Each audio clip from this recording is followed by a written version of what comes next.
Hey guys, it's Cheyenne Marie here. It's been forever since I've done a YouTube video, and I'm doing it from my car.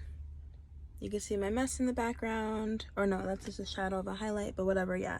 My car, my beauty, my babe. I'm on my breaks, I'm in the passenger seat chilling. But I really want to get on here and give you guys kind of a life update and where I'm at with YouTube. So, to understand my break from like social media, from YouTube, you have to understand I started YouTube with the intent of having an outlet. I was really stressed out at the time, really alone. I wasn't in the best relationship, and I just really needed something to do, and exploring social media, exploring YouTube for the very first time. At the time, I started selling for Avon, and I wasn't all that like experienced with makeup and sales, so I wanted to get familiar with the products I was selling. So what I would do is I would go on YouTube and look up tutorials because I didn't know how to use makeup, and I started selling Avon because me and my family were like in a really bad situation financially, and I wanted to help out and get a second job however I could.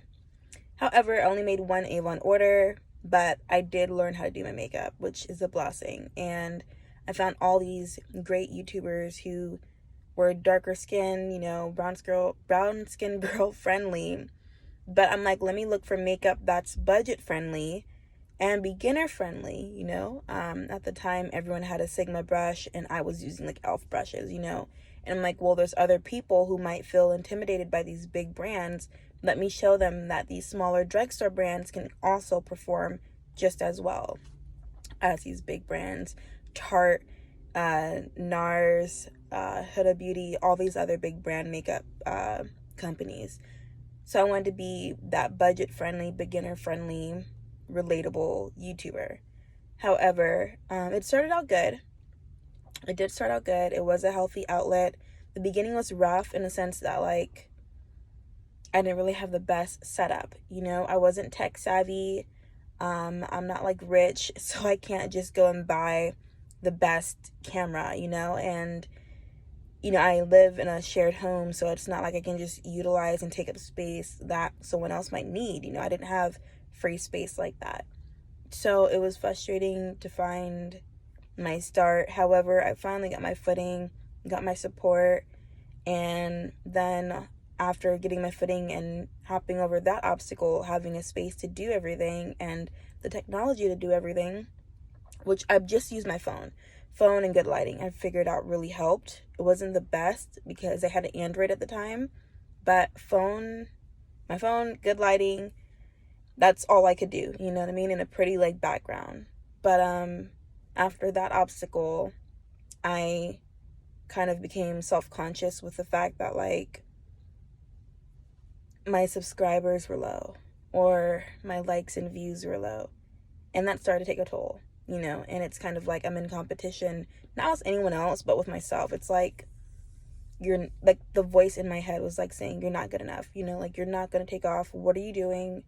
Just stop because you're embarrassing yourself. And I'm like, maybe people don't like me because I don't know what I'm talking about, or maybe I'm not taking off because I am using drugstore products, and that's not, at the time when I originally first started, it wasn't all that popular. I started maybe 3-4 years ago, so on YouTube. So at the time, people weren't into drugstore.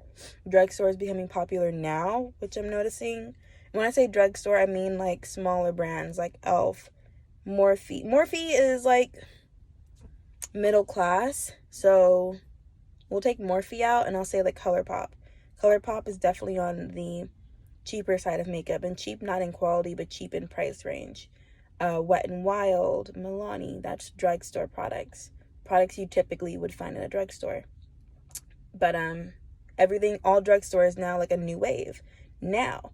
But back when I first started YouTube, it wasn't all that popular. So yeah, people weren't really watching. I wasn't getting the views. I didn't understand the algorithm, hashtags and all that. Like I said, I wasn't all that tech savvy when it came to, social media, so that bothered me, and that took a toll for a while, and I had to get over that. So when I finally got over that, I got comfortable making videos. I felt like I was really getting my footing, but than it was buying the products. I wasn't sponsored because I wasn't popular, and everything I had to like record, if I wanted to do a review, I had to come out of pocket. I'm not rich. I work for everything I have. Nothing is ever handed to me. And I'm not shitting on people who have sponsorships or who have the financial means to go out and buy a new palette every couple days or whatever, every week for every upload. I just don't, you know? And I have to realize that I have to respect my truth. And I'm just not that person. And that took a toll on me. And I think that still, it doesn't bother me so much now, but it kind of made me disinterested in kind of like doing YouTube. Like as of like 2020, I was kind of like over it because I was like, you know, I don't really want to do this anymore. I'm over YouTube. You know, I don't want to keep spending money and then having a couple of views. Not a couple of views. I could have like, you know, I'd have a nice little range. My idea is if like my views are 30, instead of feeling bad that I have 30 views, I'd be like, okay, well, if 30 people walked up in your house right now, you'd be pretty overwhelmed. So I'm okay with that. I'm not like big on the numbers and stuff anymore. But when it comes to the financial numbers, that bothers me, especially when I don't have a plethora of subscribers and views. So that bothered me for some time. But like I got over that in the sense of like, you know, it kind of reminded me I'm doing budget-friendly makeup. I'm not trying to do the new Kylie Cosmetic launch. Although she's on the cheaper end of stuff as well. I mean, she started out cheap.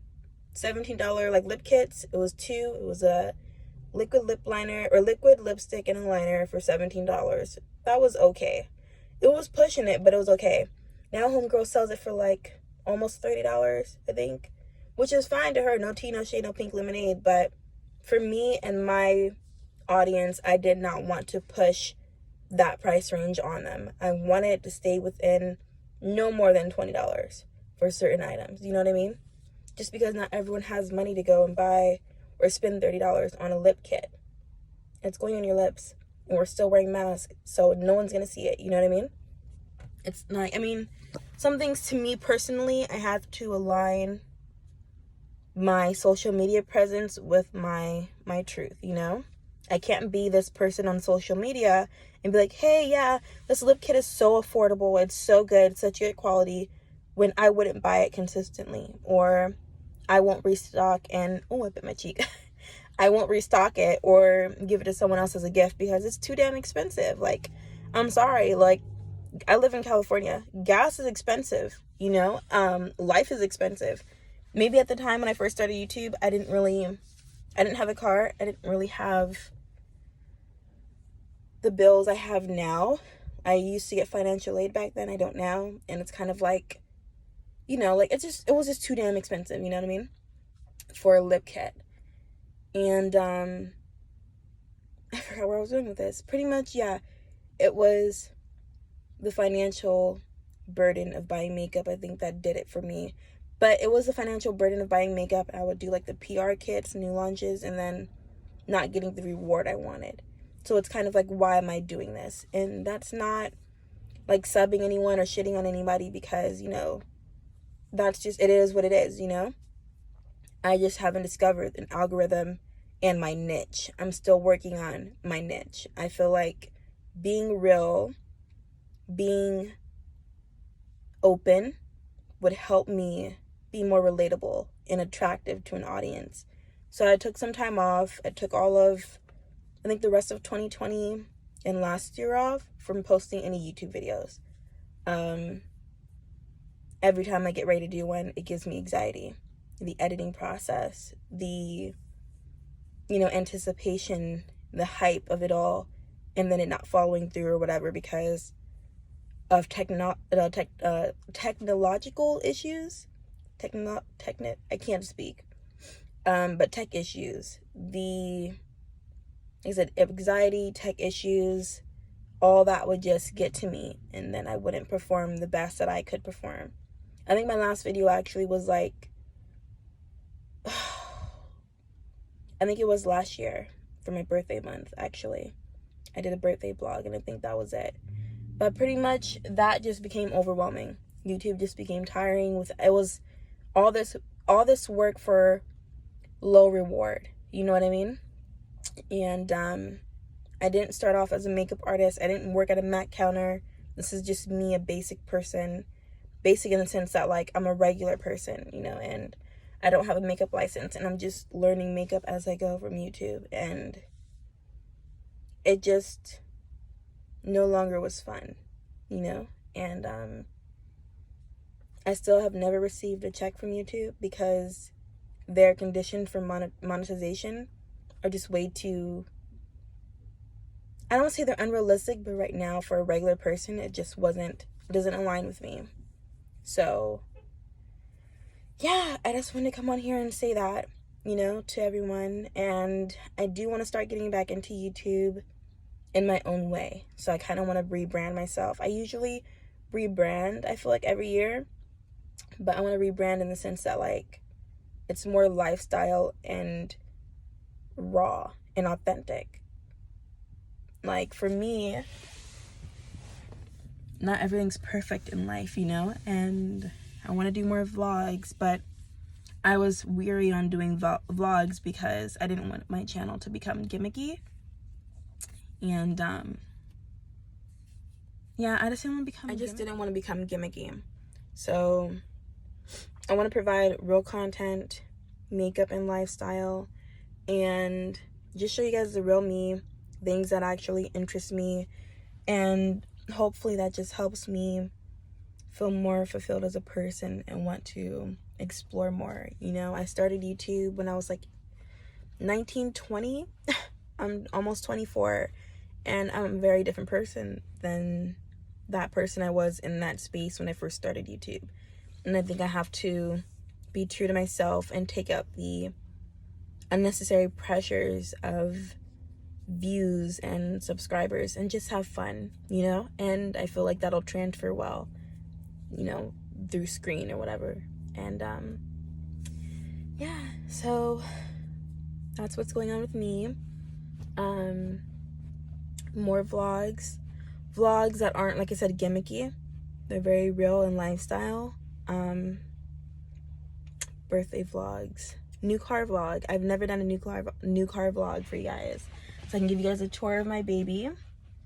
And when she's clean, the inside's clean, but the outside, it's like and I want to go somewhere nice too, like a nice little parking lot or whatever.